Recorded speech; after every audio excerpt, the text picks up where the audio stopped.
Hello my fiery friends, the Infernoman here with the latest in broken deck technology. And for today's deck tech, we're going to be going into the No Bans historic list to play some really fun and crazy broken stuff out there that's currently available to everyone on Arena. That's right, you can live out your dream right now of playing either the jankiest combos or you can play the most busted stuff and it won't cost you anything because all the cards are going to be available for you. So what shall we play today? I thought we should be a little devious today and play something that normally in my regular day-to-day life I'm not a fan of, but we're going to be playing something that's simply a mono-white taxing deck that we're otherwise just going to call Taxation is Theft.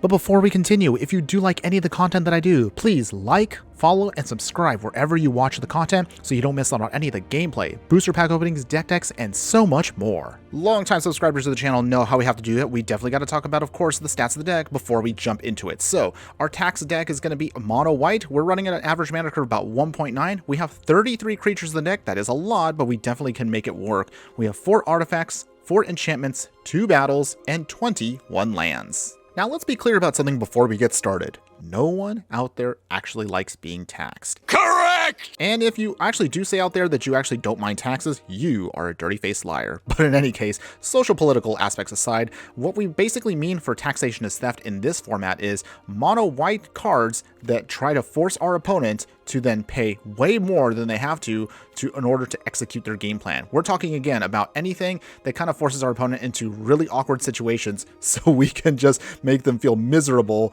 while we try to get to victory. But how are we going to pull that off, you may ask? Good question. One of the biggest cards that is not available in regular historic is going to be land tax itself. This 1 mana enchantment just simply reads, at the beginning of your upkeep, if an opponent controls more lands than you, you may search your library for up to 3 basic land cards, reveal them, put them into your hand, then shuffle. If this can go off at least even once, that basically will set us up perfectly to then curve out as much as we need to get to the rest of our lands. Anything else beyond that is just pure gravy. Otherwise, our only other non-creature spell in the deck is going to be Invasion of Gobakon. This battle basically is a 2 mana card that reads, when Invasion of Gobakon enters the battlefield, look at target opponent's hand. You may exile a non-land card from it. For as long as that card remains exiled, its owner may play it. A spell this way costs 2 more to cast. It has 3 counters on it, and if you do manage to get the counters off and flip it, it turns into Light Shield Array. It's an enchantment that reads, at the beginning of your end step, you put a +1/+1 counter on each creature that attacked this turn. You sacrifice the Light Shield Array to give your creatures hexproof and indestructible until end of turn. That's basically our insurance to ensure that we can get all of our creatures protected against any possible wraths that our opponents may have in this format. So with the combination of land tax and Invasion of Gobakon, those support cards will allow us to then get all of our creatures out nice and easy and slowly steamroll our opponent and get to our win. As far as the actual creatures in the deck, we're going to start with the 1-drop slot, of course, Esper Sentinel. You've seen this card, I'm sure, if you played in Historic. Whenever an opponent casts their first non-creature spell, we can draw a card off of it unless they pay the X, where X is our Sentinel's power. With Giant Killer, they can either destroy on the adventure side a creature with power 4 or greater, or you can use its secondary ability to tap a target creature and slow them down. We only have a single copy of Recruitment Officer, mostly just because once we start taxing our opponent, we can slowly just build up our board, but at least one single Recruitment Officer can help us dig through our deck to get more of our creatures out.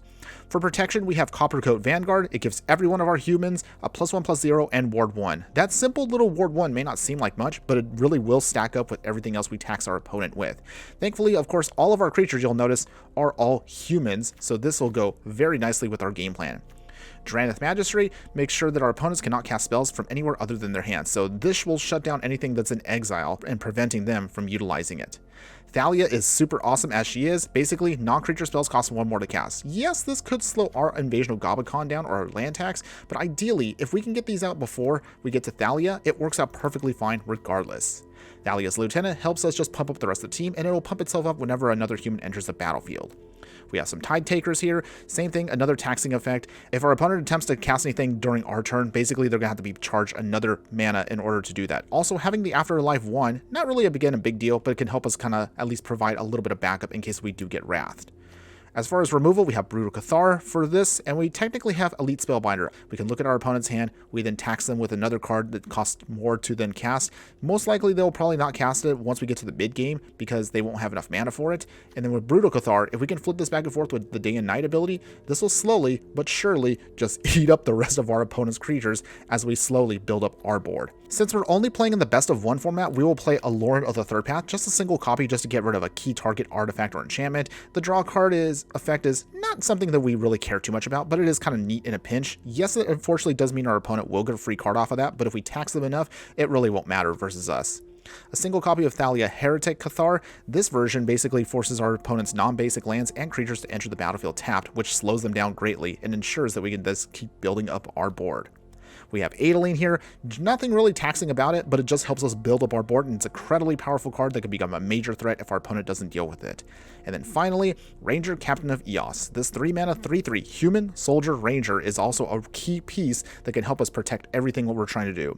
It simply states, when the Ranger enters the battlefield, you may search your library for a creature card with a mana value of 1 or less. You reveal it, put it into your hand, then shuffle. You can then sacrifice Ranger of Eos, then your opponent can't cast non-creature spells this turn. Similar again to Invasion of Gobakon, it just helps us provide another layer. It helps us dig out either our Esper Sentinel, our Giant Killer, not really exactly cards you may think are going to be essential and critical to pull out with the Ranger, but it still helps us dig for them. That single copy of Recruitment Officer can help us keep building up our board. That Giant Killer can technically also be counted as a removal spell on top of its tapping ability, and Esper Sentinel just adds to the taxing ability to then just annoy our opponent further. Since we are, of course, playing in the format where we don't have to worry too much about any rares or mythics, we're going to go all out as much as we can. Still, we're going to try to rock 15 planes, so that way land tax does trigger its ability, and we can take advantage of the fact that we have some basics. We have 3 Mutavaults, so that way we can still provide some creature abilities to then close out the game if we need to. And a Jono Seed of the Empire, another great card in a pinch if we need to use it for removal.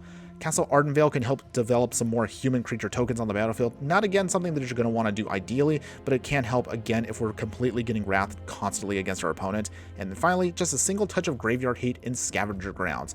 And with that out of the way, we're now going to talk strategy in this format. Again, one thing I do want to caution you on is no matter how you play the deck, I can say right now that the No Bans Historic is literally the Wild West. Sometimes I've played a couple matches where it's just been super fair decks, and sometimes you will get combo decks that will go nuts on you. So it'll be all over the place. But this is exactly why I'm going to recommend for you the Taxing deck, because no matter which type of deck you're playing out there, the Taxing deck is well suited to handle a wide variety of challenges out there. So in terms of the 1-drop sliders, you're going to see from the gameplay footage right here, depending on whether you go first or second will honestly depend on what you want to play first. If you're going second and you do have Esper Sentinel and land tax, play land tax first, because obviously when it gets back to your turn, you'll guaranteed get 3 planes out of your deck and ensure that you'll have enough lands to curve out perfectly every single time. If you go first, throw out Esper Sentinel. At the worst, it's probably going to get blown up, but you'll get at least a free card out of the deal. So just keep that stuff in mind.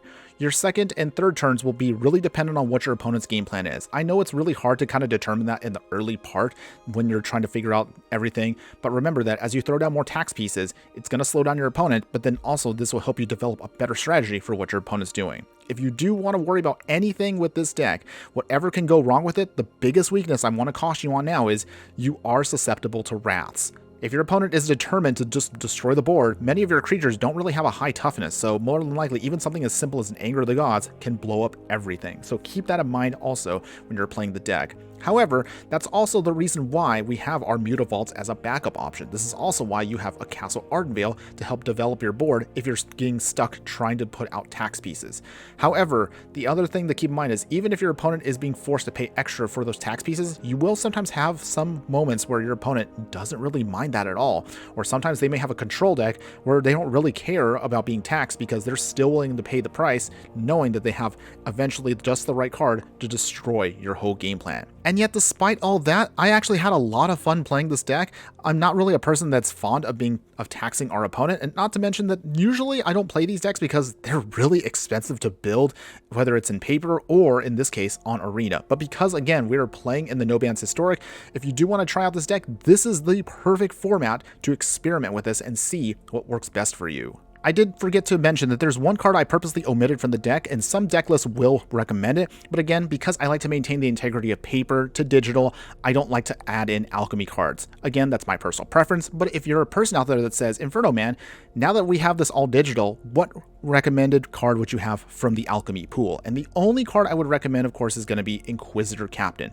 This is still a human cleric. It has vigilance, and also when it enters the battlefield, you can then dig out some mana value cards of 3 or less, which thankfully our entire deck runs a mana value of, again, 3 or less. So it's perfectly includable into the deck. The only awkward part about it is it's not a tax piece. It just helps you rebuild your board. So just keep that in mind if you are interested in trying any alchemy cards at all. But otherwise, that's basically all I have for you for today. You tell me in the comments below, what do you think? Do you actually want to see me do any more of these small mini deck techs for the No Bans Historic? We've already done a couple when the first round came around. Granted, now because of some of the restrictions they put and actual ban cards from this format, some of those videos are technically outdated. However, we'll still try to update if you are interested, so let me know in the comments below, and I would love to hear from you. My only other thing I'm going to say is, for those of you that are still waiting for my full-size deck techs out there, rest assured they are coming. I have maybe a historic brawl deck that I'm kind of building right now that I'm having fun with, that hopefully maybe we can do into a full gameplay video a little bit later in the week. Otherwise, the only other thing I'm just going to say is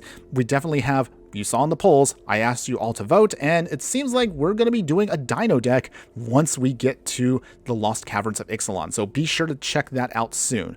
Otherwise, my only thing I want to say about this final video is, if you are a fan of the tax mechanic when it comes to throwing down a bunch of creatures that force your opponent to pay more, if you are a fan of causing misery against your opponent by then stacking up more and more of these to overwhelm them and force them into a position where they really just can't afford things and you just get free value out of your creatures, I would definitely say give this deck a try. And I assure you, since we are playing No Bans Historic, you have nothing to lose trying this deck out. You'll have a lot of fun if you do, and I assure you, you will definitely not be disappointed.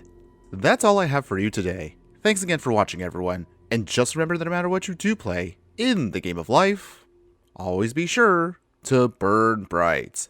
Later.